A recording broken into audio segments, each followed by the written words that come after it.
Yes, it is that time again. Happy Monday, everyone. Welcome to today's live stream. We are VB Technologies. My name is Gershom Fulcard.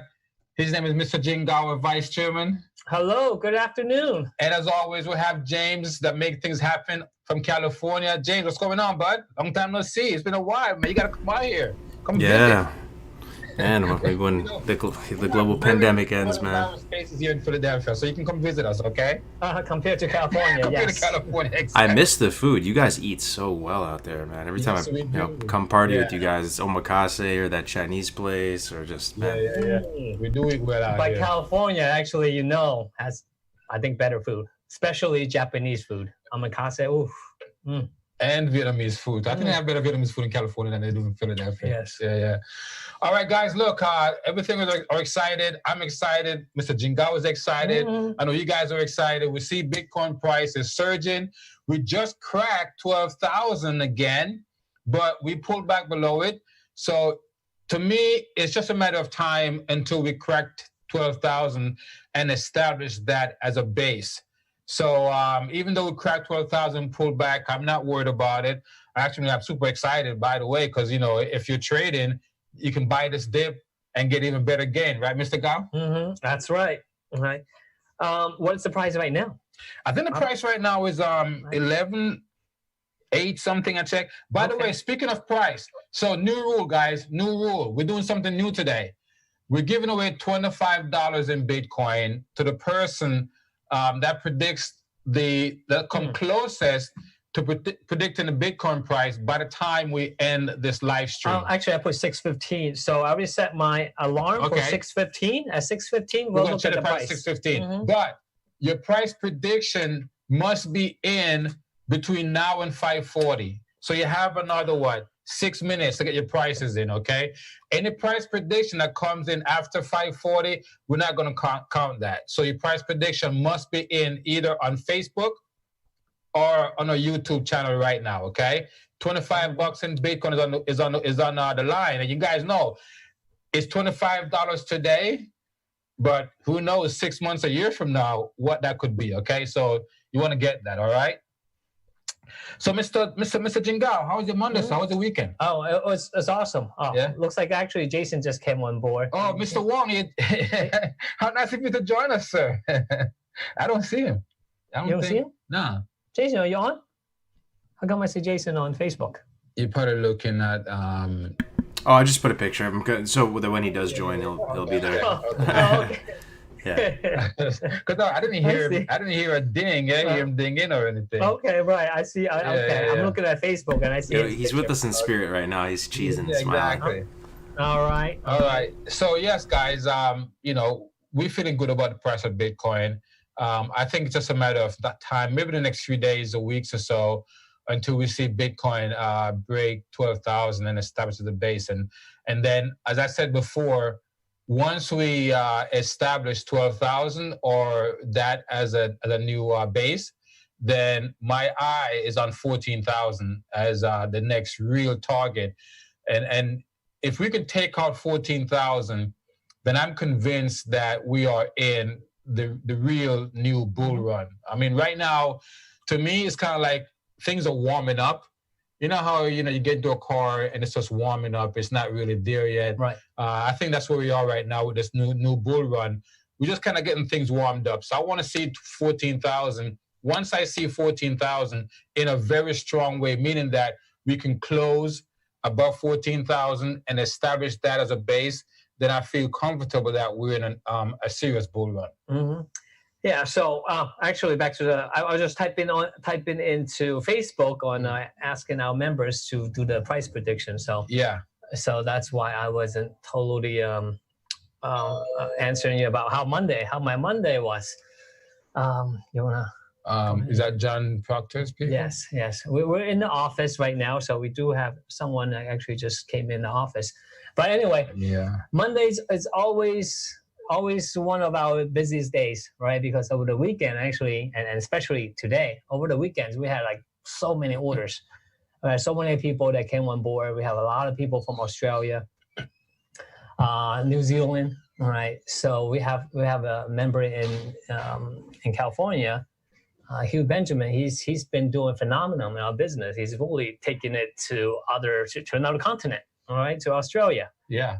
And so we've been pretty busy with those orders, and besides just Hugh, all our other members are doing really well. So it's exciting. We're getting more and more people into Bitcoin, right? And again, see, whenever we do that, whenever we have a surge of people coming in, yeah, you see a surge in Bitcoin price. Absolutely. Yeah. But also, that's very true. But I mean, yeah, you see that afterward too, of course. When there's a surge in Bitcoin price, we do have a surge of customers. But actually, recently, we've been having a surge of customer first, and then the Bitcoin price breaks that 12,000. Someone's like, they could smell it, right? Right, exactly. It's either they smell it, or we are that influential in the market. That's how much impact we make in the crypto space. I would like to believe that. But that's a good thing, though. But you're right. I realized that this weekend we had a really surge of orders, and then not just Australia, but we also, I think, opened up New Zealand too, right? Yes. And also our buddy Skip. If you're on there, buddy, what's up? Skip just reached out to someone in Ireland. Okay. And he's about to do some stuff in Ireland too. So that's always great to know. That's awesome, man. Good luck, Skip. I mean, you're the man. I mean, like, Skip's been on fire, though, man. I mean, like, he's been doing pretty good. He's doing his thing. Yeah. Right? Yeah. And yes, we are really, really going global. Right. And just the last 2 weeks, we're in different countries. A lot of new members coming from different countries. Mm-hmm. Right. And what I was saying earlier, yes, it seems like whenever we have a surge, the price breaks that 12,000 resistance. All right. And that's the thing. It looks like that $12,000 mark for Bitcoin is that resistance that's been going on. I think it broke it in the last couple of weeks. It broke it. How many times did it go over 12,000? Maybe at least twice. Maybe two times.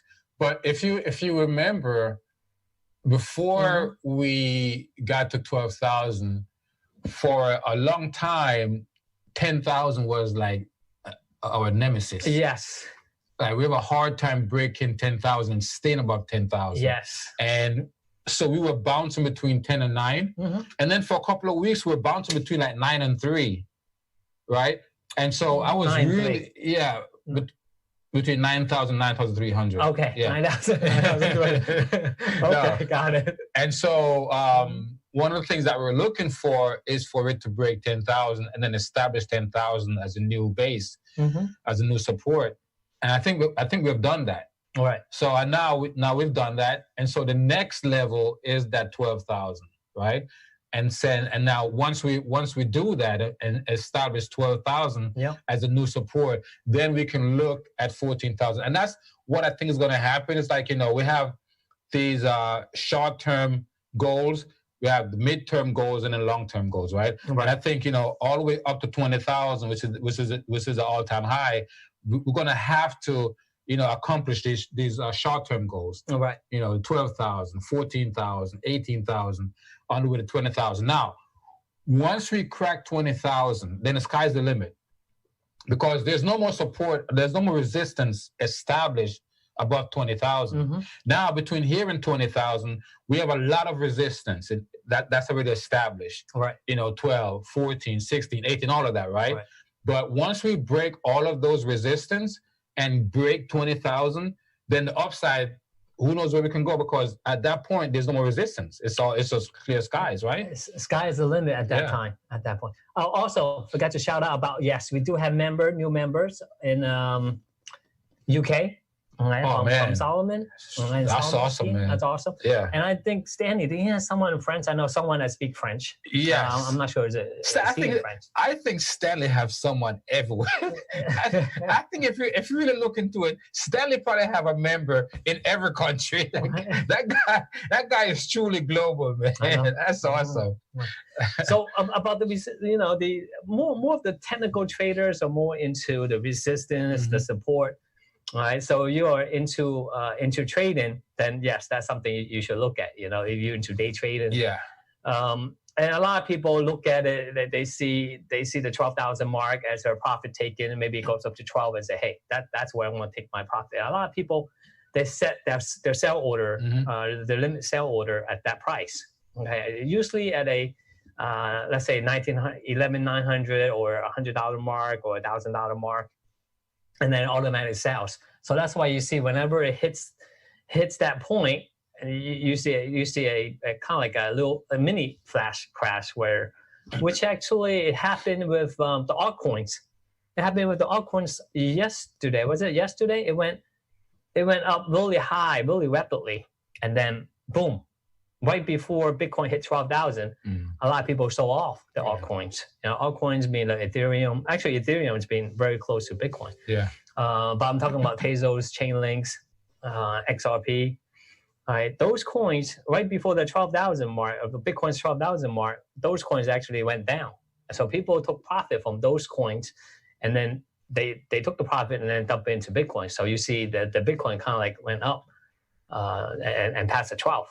And then once it hit that 12, the same thing happened. People took out the profit, and then actually they went into altcoins again. Yes. Right, and then you see the altcoins popping up back up. Right, but for me, I'm more of a long-term trader. I don't trade. I don't do day trade. It's just too much for me. Too much excitement for me. It's a lot of stress. Right. It's a lot of stress. But I do agree with you though. I think a lot of times, for the guys that's in the trading world, when it comes to cryptocurrency, when you're trading cryptocurrency, a lot of them, and I do that sometimes too, because sometimes you can get, from a trader's perspective, you can get a bigger gain in some of the altcoins, right? So say, for example, you can get into an altcoin that maybe 10, 15 cents. And if it goes to 50 cents or $1, that's a bigger gain in terms of your ROI.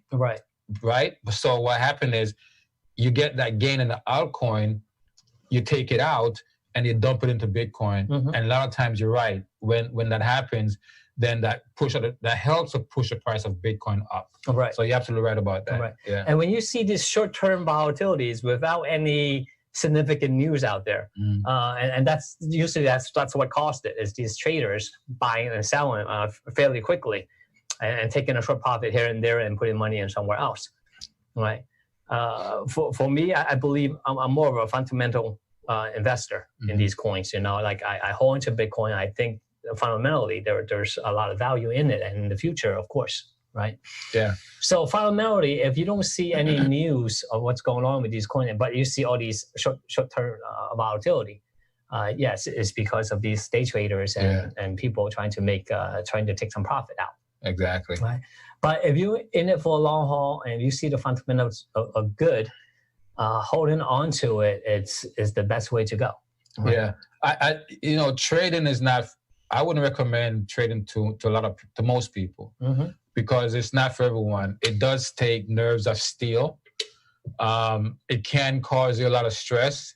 If you're a very emotional person, you may not want to get involved in trading because you have sleepless nights and all that stuff. So and then when it comes to Bitcoin, like for myself, I have two ways of looking at Bitcoin, right? So I have my long-term outlook where I'm just mining, and I have a amount of Bitcoin where I don't even touch it. Right. It's just there and it's just growing, and my mining adds to it. Right. But then I do trade, so I have a separate trading account where I do trade a little bit of Bitcoin, primarily altcoin, and then other stuff. So that's just something I do on the side. My core position with Bitcoin is locked up with my mining because that's my long-term thing. But you can get some gains over here if you trade, but I wouldn't recommend trading to anybody. But if you want to do it, totally up to you, but just know that your nerves going to be wrecked. All right. So moving on to the next topic. And before we put up the headline for this next topic, I was thinking about this weekend. And I was thinking to myself, to me, it's almost irresponsible when you think about some of these financial advisors and financial people that give people financial planners. If you, as a financial advisor or a financial planner, if you're sitting down with someone and you are constructing a portfolio And if you don't have Bitcoin and gold in that portfolio, in today's environment, isn't that somewhat irresponsible? To me, it's irresponsible. And I know a lot of financial advisors or people that, help people with their financial situation. And I think a lot of it has to do with their ego, right? Because they have this long-term view of Bitcoin where they feel like Bitcoin is not this, it's not currency or whatever. And I feel like because of their ego, then they are doing their clients a disservice, because I don't understand how in today's society, with what's going on in our economy, how do you construct a portfolio and you don't have gold and Bitcoin as a part of that portfolio? Right. But also a disclosure, we are not financial planners. No, we are not. This is just my personal opinion. It's my personal opinion. So we are not encouraging everyone or telling everybody to buy Bitcoin or invest in Bitcoin, right? But this is just our opinion, right? I think one of the reasons why is the most of financial planners, they are more traditional, obviously. Okay, when they went to school, all their training, all their studying is mostly in equities and commodities like precious metal, right? And when Bitcoin came out, especially a lot of banks, you heard about J.P. Morgan that was against it, and now they're a big supporter. But you have Goldman Sachs, who is still kind of like really poo-pooing on Bitcoin. Okay, so it's both. I think it's how they're training, and also it's still a little complicated. Bitcoin and cryptocurrency, it's getting easier every day. There are more platforms and more companies coming in to make it easier for everybody. A company like us, right? If you want to get into Bitcoin, we make it so easy for anybody to get into Bitcoin. As more of that happen and more education that's going to go on, I think more and more people will come on board. Okay, so the reason why I brought that up first of all, I was thinking about it over the weekend, but our next topic, and actually one of our members posted this topic in our Telegram group, and I thought it was a great topic to talk about. Right. So Robert Kiyosaki is someone that we have a lot of respect for. We've all read his book, Rich Dad Poor Dad. He's written a lot of books besides Rich Dad Poor Dad, but he's known for that one. That's like the most popular, most famous one. Right. But one of the things that he came out and said, and we've heard someone say this before, Paul Tudor Jones, when he announced that he was going to put a portion of his portfolio in Bitcoin instead of 1 or 2%. One of the reasons why he said he was doing it is because he see Bitcoin as the fastest horse in the race. Correct. Right? And now Robert Kiyosaki came out and actually said the same thing.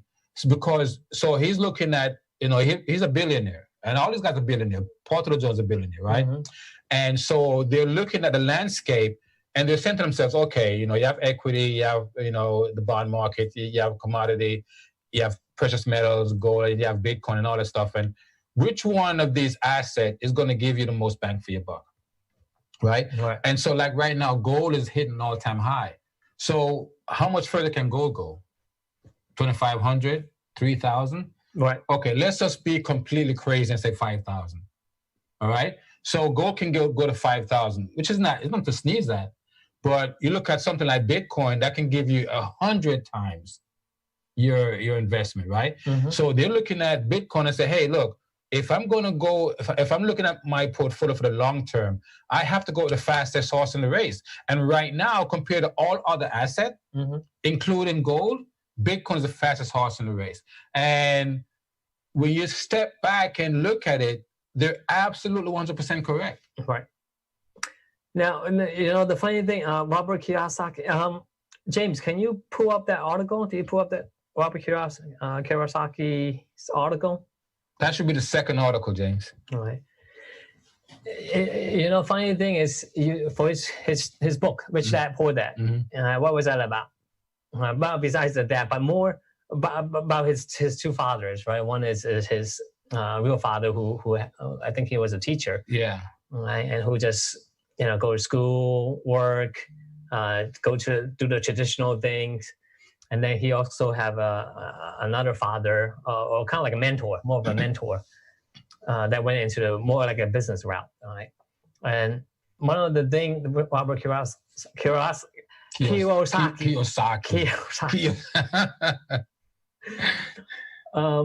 in that book, he talked about a lot about real estate. Mm-hmm. Right? And a lot of his background is about real estate, right? About residual income and leveraging using real estate. Right? It's a very traditional business. And actually, that's one of the books that really influenced me, that got me into real estate. Okay. I've been doing real estate for the last 18 years. Yeah. Can't think about it. And a lot of people, a lot of my friends, myself, my clients, we all amassed a small fortune. We did pretty well in real estate. So yes, real estate is one of the very traditional, fundamental asset and easy to build, but it takes time. So it's kind of surprised me a little bit on how he now go into Bitcoin, similar like myself. In a big way, right? Like he's one of the loudest voices out there right now, as far as someone that's well recognized and well known. Right. He's literally like on the forefront. When it comes to Bitcoin right now, he's like an ambassador for Bitcoin almost. Right. And so, and that got me. I got very encouraged by him coming on board into the Bitcoin space, and really a proponent of cryptocurrency and Bitcoin. So same for me. I'm not sure when he started really talking about Bitcoin. Right? Do you know when? I don't know when. I just realized that a lot of his interviews, I would say maybe for the past, at least probably the past year, on and off. He would mention it, and then he started having a lot of interviews on his podcast with people that were in the space. And the thing is with him is like, he literally took the time to study and learn and talk to the people that were, in the beginning developing this entire Bitcoin protocol, right? So, it's not something that he just jumped on the bandwagon. You can tell that he looked into it. He spent time learning it. He, talked to the right people to understand it very well. And for someone who's been investing pretty much all his life, right, since he came out of the military, and amassed a really good fortune as an investor, when someone like that, and he's not the only one, but he's someone that we all know, for him to be so heavy into Bitcoin, you have to take notice of that. Right? All right. Yep. All right. So we were saying, it's actually, the article says Bitcoin is about to become the fastest horse, right? About to, but actually, it's already it is so far this year. Yeah. If you look at year to date, so far this year, it's funny. Bitcoin has outperformed every other asset ever since it came out in 2009, and not just in the past 11 years. Bitcoin has been the best performing asset ever. Like when you look back and any other asset class that you could invest in, nothing has performed like Bitcoin. But not only that, this year alone, even with all the money printing that's being pumped into the equity market, Bitcoin is still outperforming that. And even with with gold hitting all-time high this year, Bitcoin is still outperforming gold. It's like, it's nothing. And that's one of the reasons why I'm saying, for those people who are, financial consultant and certified financial planner and stuff like that, and if you're sitting down with your client and you're constructing a portfolio and you don't have Bitcoin as part of that portfolio, when you look at the performance, that's almost like I don't know, that's just wrong. Right? It's just wrong. All right. So about to become the fastest horse. And also, I think what he's trying to, also what the article is saying is, right, with Bitcoin, with gold price at an all-time high, and Bitcoin actually, we're not. Bitcoin, the all-time high of Bitcoin is 20,000, about 20,000 around there. Right now, we're still at 12, so we still have $8,000 to go to reach that all-time high, right? And then once we reach that, really, we don't know where is it going to be.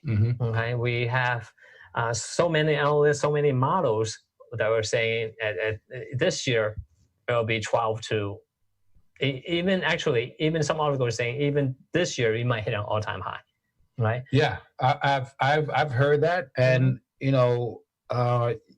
it's very possible. What's his name? Mike Novogratz. Okay. Mike Novogratz was doing an interview the other day, and he said, he could see Bitcoin cracking because 14,000 is a really strong resistance area, right? Mm-hmm. So what he was saying is that he could see Bitcoin cracking 14,000 by October or somewhere in October. And then he could see Bitcoin cracking 20,000 by the end of this year.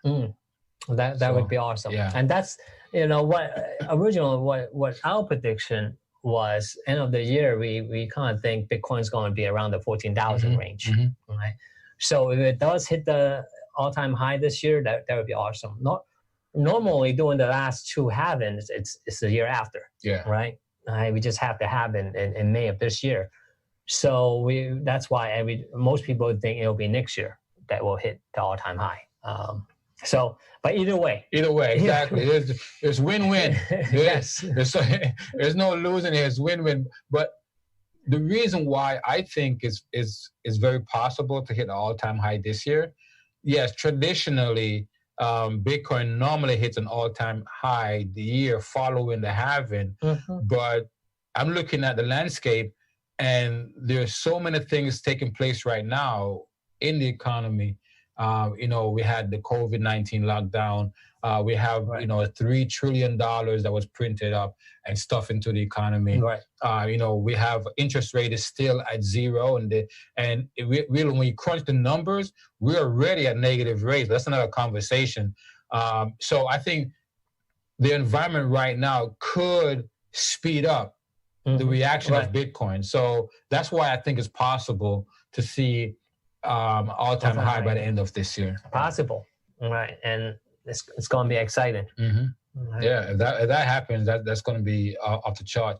But the thing is, the thing for me to keep in mind is that I want our members to know that you are in the right space, you're doing the right thing, and when you have guys like Paul Tudor Jones and Robert Kiyosaki, and just to name a few, Shamath and those guys, when they're saying, yes, you need to be in Bitcoin because it's going to outperform everything. It already has, and it continued to, and it will continue to outperform everything else that's out there in the landscape. Everything.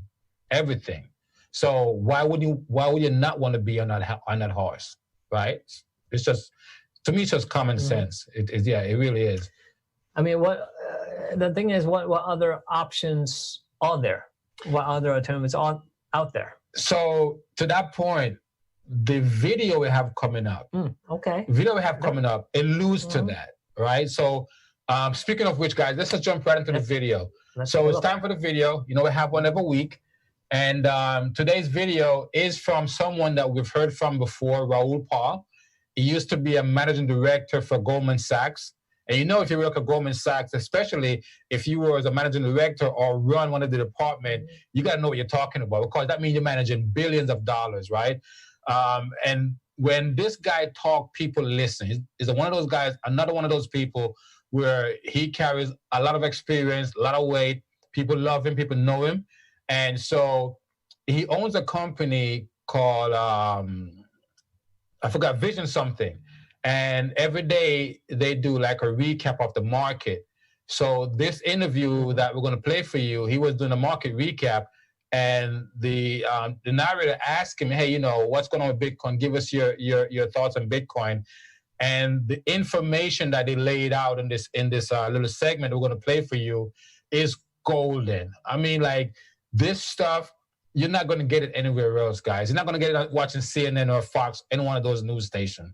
So this is powerful stuff. So we're going to play it for you, and then we get back on and talk about it. But I want you guys to really listen to what he's saying and really internalize what he's saying. And you're going to realize that what we're doing with Bitcoin mining and what you're doing right now with this company is the best thing you could have done for your financial future. So if you're ready, James, go ahead, sir. Level, because you're not involved on the day-to-day stuff, so you're thinking big picture. What are your big picture thoughts on what's been happening the last couple of weeks? Well, one of the things I needed to set aside time for, and that was last weekend, was because I write Global Macro Investor, so it gives me the chance to filter out everything else and dump what's in my head out on paper. And often, if I've got some sense of confusion, when I go through the writing process, it clarifies or crystallizes into something clearer. So look, I mean, everybody asks me now all the time, what's your view on the dollar? Has it changed? And, having that clarity of sitting down, writing GMI, I just realized I don't think it's changed. And I think this is all part of still of the same story, which is of dollar strength and a correction within it. I want to show some charts just so I can show people what I'm talking about, because I know I get asked the same question on Twitter, everywhere. Have you changed your view on the dollar? Isn't the dollar collapsing? So the first chart is the DXY. Very simply, the long-term uptrend, I don't think it's broken it. I think people have drawn the shorter-term trend line. I think if I keep scrolling forward to some charts, there's a repeat of 1999 going on. 1999, we did this kind of 13-wave pattern. So look at that in that contextualization of what it did. I think we're at point 12, which was this correction phase that looked like it was going to break the uptrend and everybody got really bearish on the dollar. This was in the reflation part of 1999 before the deflationary recession part started and the dollar exploded higher. The current chart pattern is the same, but just longer and more stretched out. It's a much longer dollar cycle. So there's the 12 part with part 13 left to come. And if I show you both of the charts together, here's the two charts. One is a squashed up version of the other. Of course I could be wrong. Maybe it's never going to work. But one thing I do know is there is, and this is all from Global Macro Investor, there's the DXY and the RSI. This is the lowest RSI, I think, in the entire history of the DXY. It's massively oversold and everybody's short and everybody's convinced the dollar's going to collapse. I'm not convinced yet, and I don't think it's got to those levels. So that's one of the things that I've been thinking about, and I don't think things have changed. In GMI, I run through numbers of reasons why that's unlikely to be the case, that things have changed. So let's wait and see. I can be wrong, and I'm happy to change my mind if I am, but I don't think I am yet. Well, Raul, it also harkens back to something that we've talked about a lot on this program, which is it really does matter greatly what time horizon you're looking at. When people are looking at DXY on a 90-day chart, it looks very different than when you look at it on a 5-year chart. And so it's a question of the tactical versus the long-term and the strategic, whatever your view is. Yeah, and also it's another thing I've been explaining to people, it's also a matter of portfolio construction. People are very quick to look at every single trade isolated. And I did a whole piece on this, and many people have been getting emails about how you build portfolios and how you think about time horizon, how you think about stop losses, all of these things. These are really important. But portfolio is something a lot of people don't think about because they look at everything in isolation. But we all know that there's something called portfolio effect. And that's when you have offsetting trades that allow you to take more risk, even though not all parts of your portfolio work. It's why the long-short equity business is a very big game. Nobody expects all the shorts to go down, all the longs to go up. It's not how the game works. And it's the same with this. So yes, my dollar bet's not been working for the last 3 months. It's been working for numerous years. So within my time horizon, it's normal, but I have a lot of offsetting trades. So, whether it was silver or Bitcoin or Ethereum or bonds or whatever. So within an overall portfolio, it actually allows you to take risk. Well, you just touched on some of the hottest topics right now in the space, right? You're talking about Bitcoin, Ethereum, gold, and silver. Where do you want to begin? I think it's all part of the same narrative. And this is the narrative that I've been talking about on the Real Vision Daily Briefing as I've been trying to guide people from this hope event into the insolvency event, which is the narrative that I think I call the unfolding, and I think is what is playing out. So again, if people aren't sure what I'm talking about, there's a lot of cheerleading over what the stock market's doing. But stand back, I'm looking at my screen in front of me. The best performing sector in the S&P, or not in the S&P, the best performing sector in the US is gold miners. The worst performing sector, banks. If that's not telling you something, then I don't know what is. It's telling you there is an issue with credit or debt, and therefore there is a safety sought in gold, and that's same with the silver trade, and same with the Bitcoin trade, and the banks and the big borrowers of triple B equities like AT&T and stuff look terrible. That's what the market's telling us. We've also got the central banks continuing to print. So here's an interesting thing for you. we're all buying gold and silver and Bitcoin again to offset that. So we've got a reason why so many people are buying it, why they're so strong, and they've been great trades. But interesting enough, when I look at the G4, so the biggest 4 central banks in the world, their balance sheet, and I look at in terms of gold has still underperformed the balance sheet by 50%.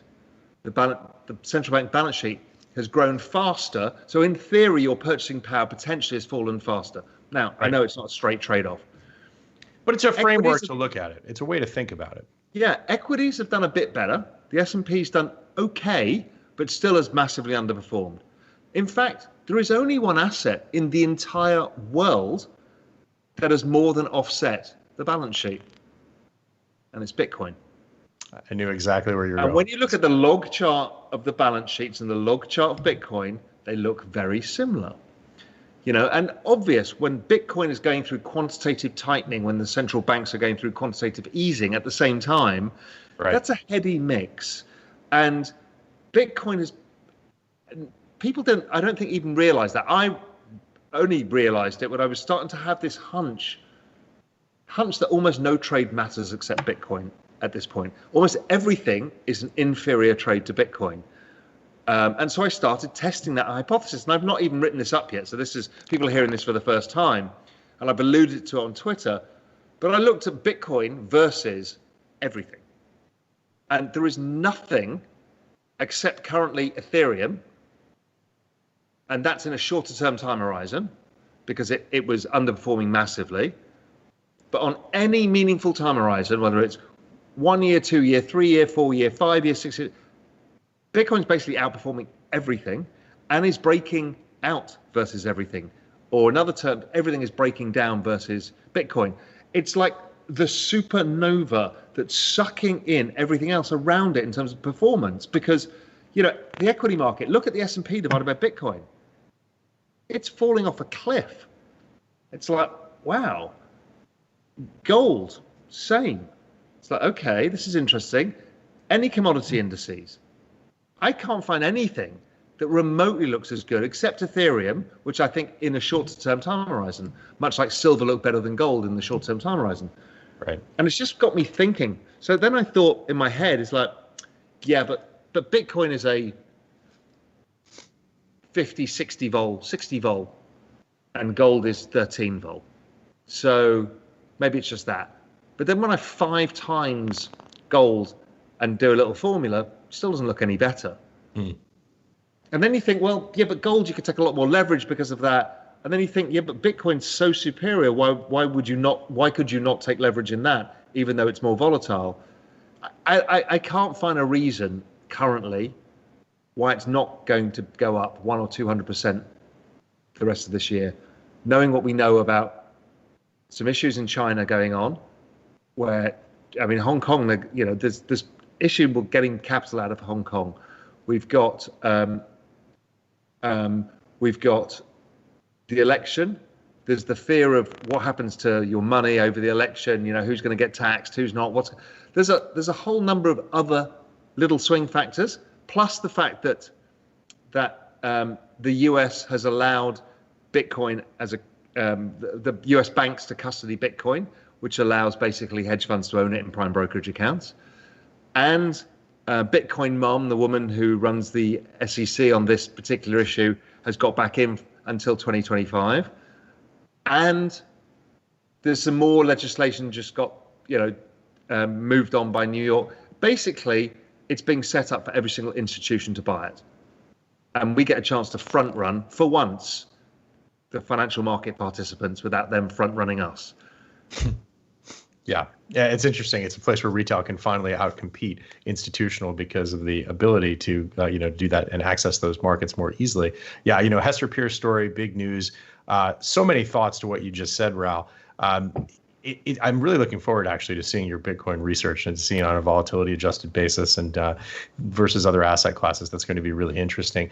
It's really interesting to me when we're talking about quantitative tightening in the Bitcoin space. And of course, the proponents of Bitcoin would say not just quantitative tightening, but programmatic quantitative tightening in a way that can't be meddled with by anyone outside the platform. If you think about what the Fed try and do, they try and give predictable forward guidance, which is always wrong. Bitcoin has predictable forward guidance that is immutable. It will never change how the central bank of Bitcoin, i.e. the magic formula, continues. Yeah. So if you want forward guidance, it's perfect in every way. And the Fed is clearly not. Yeah, virtually immutable, except for the possibility of a substantial hard fork, which would break the social culture and the contract around Bitcoin. So I don't think that's ever going to happen. So that immutability is something that central banks around the world, I guess, depending on your perspective, Raul, either envy or fear. In the end, there was a piece that I was sent today that was written by G30, so basically all the major countries in the world, and it was Ken Rogoff and everybody's involved. And it was just laying out the guidelines of where this is all going in terms of the central bank digital currencies. And A, they're going to be slower than we think, but B, they're coming, and they have no idea how to integrate into all of the existing world, what it means, because nobody really knows how monetary policy is going to work. It's a fascinating time. I can't express how much is changing in the whole financial space. I've talked a long time about where macro and crypto were two different paths, but on the distant horizon, they were meeting. So when we first started Real Vision back in 2016, the horizon was some way there. We're right here, right now. The paths have collided and everything is coming to this moment. So anyway, so that's one of the reasons I'm extremely positive about Bitcoin. Just because it just makes so much sense at this particular moment in time. Yeah, and Ethereum, to your point earlier, has an entirely different set of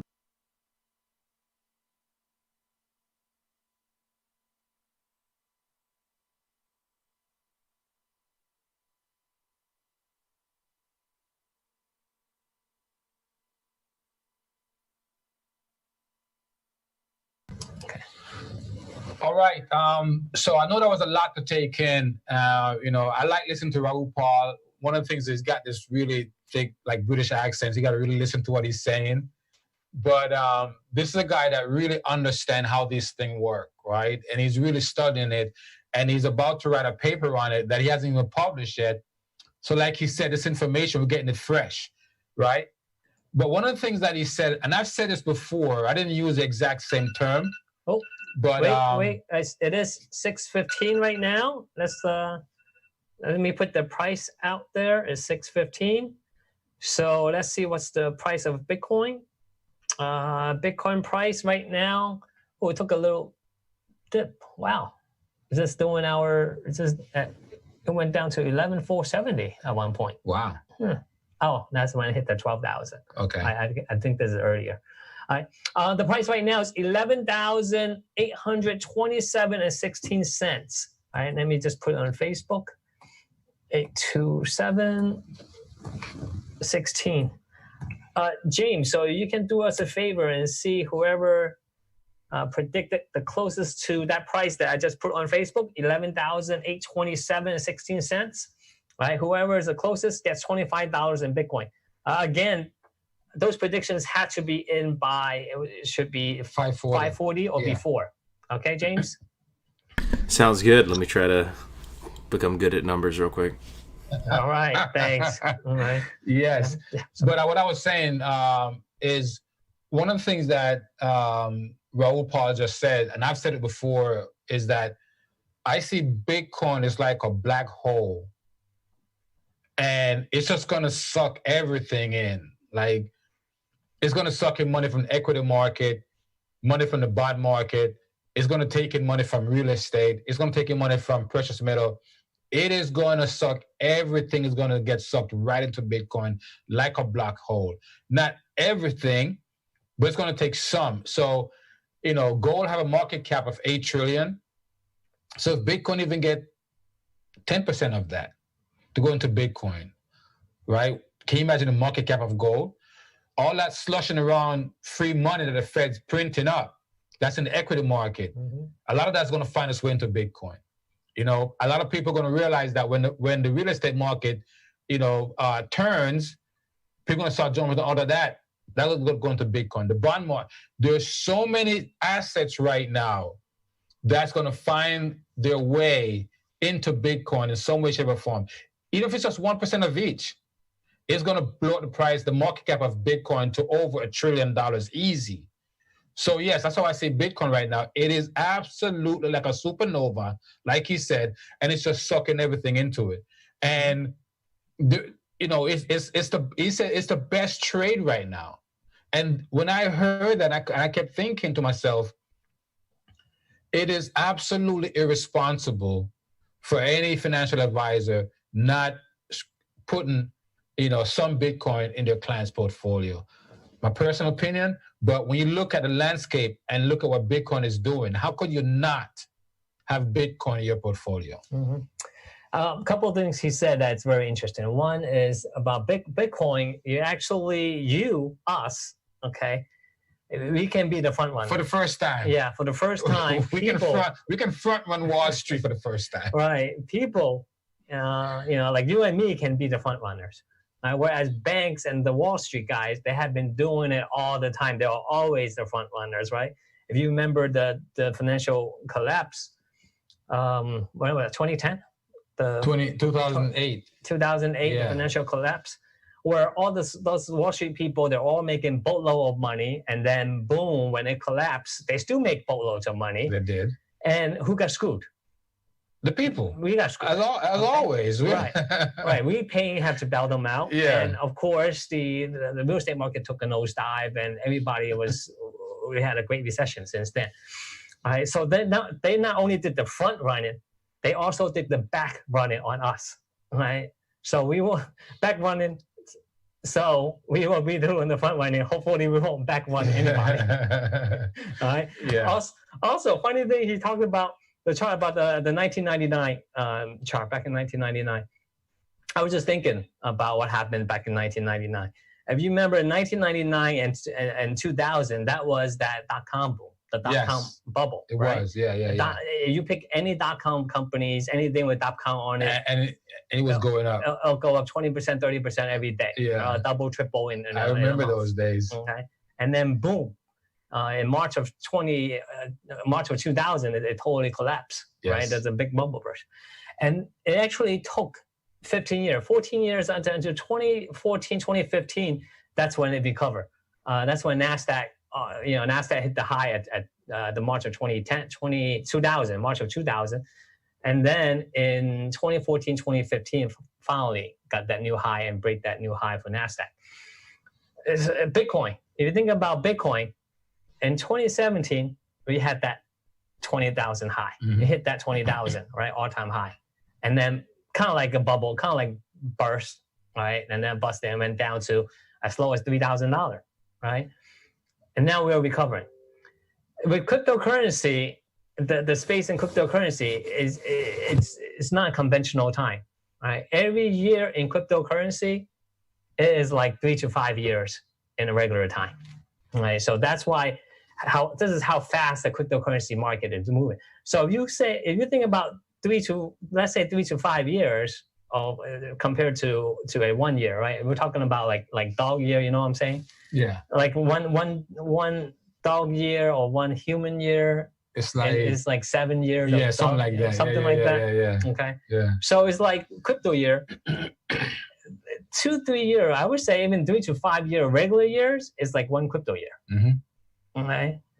So now that's why if you think about that, yes, next year will be the year we'll reach that high again and go off that high.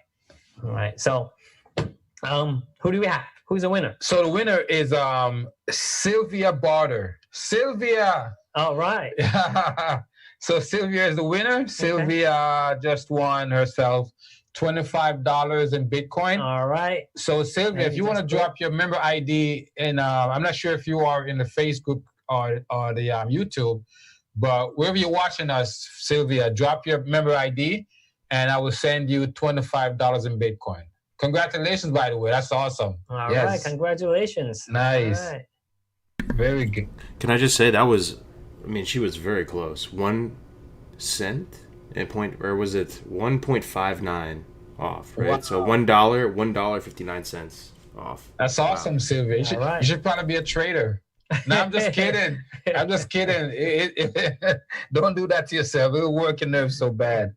But that's on a more serious note, I kept thinking about this whole weekend. It kept bothering me because I know for a fact that I've seen so many markets come and go, Mr. G. Mm-hmm. I was around. I mean, I'm aging myself, but I remember the SNL crisis. I remember when long-term capital management blew up. I remember the dot-com bubble. I remember I remember all this. Yep. I know my parents got wiped out in 2008 when the market crashed. They lost everything, right? And so I know that there's so many people right now who are not paying attention to what's going on, and they're going to lose everything. Because it happens all the time. They're going to lose everything.